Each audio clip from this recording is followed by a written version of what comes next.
Welcome to pools kitchen. ಇವತ್ತು ಹೊಸದಾಗಿರೋ ಒಂದು quick ಆಗಿರುವಂಥ ಈಸಿಯಾಗಿರುವಂಥ ರೆಸಿಪಿನ ತಗೊಂಡು ಬಂದಿದ್ದೀನಿ. ಏನು ಹೊರಗಡೆ ಚಟ್ನಿ ಪುಡಿ ಹೇಗೆ ಮಾಡೋದು ಅಂತ ತೋರಿಸ್ಕೊಡ್ತಾ ಇದ್ದೀನಿ. ಮೊದಲಿಗೆ ನಾನು ಅರ್ಧ ಕೆಜಿಯಷ್ಟು ಹೊರಗಡೆನ ಫ್ರೈ ಮಾಡ್ಕೊಂಡು ಬಿಸಿಲಿಗೆ ಇಟ್ಟಿದ್ದೆ ಅಷ್ಟೇ. ಅದನ್ನೇ ಮಿಕ್ಸಿಗೆ ಹಾಕಿ ಈ ಥರ ಫೈನ್ ಪೇಸ್ಟ್ ಮಾಡ್ತೀನಿ. ಯಾವುದೇ ನೈಸಕ್ಕೆ ಪುಡಿ ಹೇಳಿ ಇಲ್ಲಿ ಜರಡೆ ಹಿಡಿದು ನೈಸ್ ಪೌಡ್ರನ್ನ ತೆಗೆದಿಟ್ಕೊತೀನಿ. ಇದು ಯಾಕೆ ಯಾಕೆ ಅವಶ್ಯಕತೆ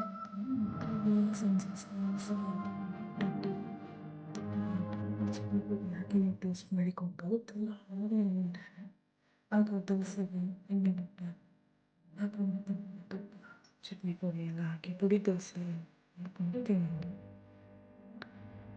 ಜರಡಿ ಈ ಥರ ಯಾವುದೇ ಲೆನ್ಸ್ ಇರಬಾರ್ದು ಅಂತ ಹೇಳಿ ನೆಕ್ಸ್ಟು ಗ್ಯಾಸ್ ಮೇಲೆ ಒಂದು ಪ್ಯಾನ್ ಇಟ್ಟು ಅದಕ್ಕೆ ತೆಂಗಿನೆಣ್ಣೆ ಹಾಕ್ತಾಯಿದ್ದೀನಿ. ಇದು ನಾವು ಮನೇಲೇ ಮಾಡಿಟ್ಕೊಂಡಿರುವಂಥ ತೆಂಗಿನೆಣ್ಣೆ, ಮನೇಲೇ ಆಗಿರೋ ತೆಂಗಿನಕಾಯನ್ನು ಮಿಲ್ಲಿಗೆ ಕೊಟ್ಟು ತೆಂಗಿನೆಣ್ಣೆ ಮಾಡಿಸ್ಕೊಂಡಿರುವಂಥದ್ದು. ಆದಷ್ಟು ತೆಂಗಿನೆಣ್ಣೆ ಯೂಸ್ ಮಾಡೋದು ಆರೋಗ್ಯಕ್ಕೆ ತುಂಬ ಒಳ್ಳೆಯದು. ನಾವು ಯಾವುದು ಆಯಿಲ್ ಅದು ಯಾವುದನ್ನು ಯೂಸ್ ಮಾಡಲ್ಲ, ಹೆಲ್ತಿಗೆ ಒಳ್ಳೆಯದು ಅಂತ ಹೇಳಿ ತೆಂಗಿನೆಣ್ಣೆನೇ ಯೂಸ್ ಮಾಡ್ತಾ ಇರೋದು. ಒಗ್ಗರಣೆಗೆ ಸಾಸಿವೆ ಜೀರಿಗೆ ಹಾಕಿ ಬಿಸಿ ಆದಮೇಲೆ ಇಲ್ಲಿ ಒಂದು ಸೈಡಿಗೆ ಒಗ್ಗರಣೆಗೆ ಅಂತ ಹೇಳಿ ಖಾರದ ಪುಡಿ, ಕರಿಬೇವು, ಅರಿಶಿನ, ಹಿಂಗನ್ನು ಹಾಕಿಟ್ಕೊಂಡು ಬಿಸಿಯಾಗಿರೋ ಒಗ್ಗರಣೆಗೆ ಅದನ್ನು ಮಿಕ್ಸ್ ಮಾಡ್ಕೊಳ್ತಾ ಇದ್ದೀನಿ. ಈ ಥರ ಎಲ್ಲ ಮಿಕ್ಸ್ ಆದಮೇಲೆ ಬಿಸಿಯಾಗಿದೆ ಅಂತ ಆದಮೇಲೆ ಗ್ಯಾಸನ್ನು ಆಫ್ ಮಾಡಿಕೊಂಡು ಅದಕ್ಕೆ ಸ್ವಲ್ಪ ಒಂದೇ ಒಂದು ಸ್ಪೂನು ಸಕ್ಕರೆ ಹಾಕಿ ಆಮೇಲೆ ರುಚಿಗೆ ತಕ್ಕಷ್ಟು ಉಪ್ಪನ್ನು ಹಾಕಿ ಮಿಕ್ಸ್ ಮಾಡ್ಕೊಳ್ತಾ ಇದ್ದೀನಿ. ಇಲ್ಲಿ ನಾನು ಗ್ಯಾಸ್ ಆಫ್ ಮಾಡಿದ್ದೀನಿ. ಗ್ಯಾಸ್ ಆಫ್ ಮಾಡೋದನ್ನು ಮರಿಬೇಡಿ.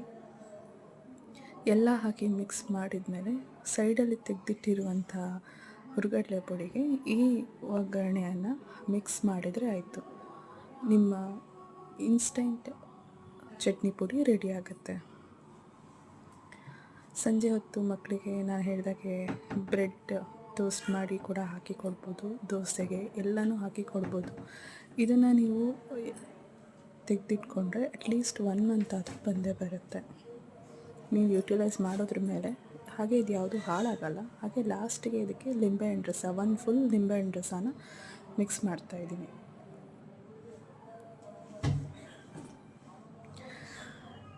ಈ ರೆಸಿಪಿ ನಿಮ್ಗೆ ಇಷ್ಟ ಆದರೆ ನಮ್ಮ ಚಾನಲನ್ನು ಲೈಕ್ ಮಾಡಿ,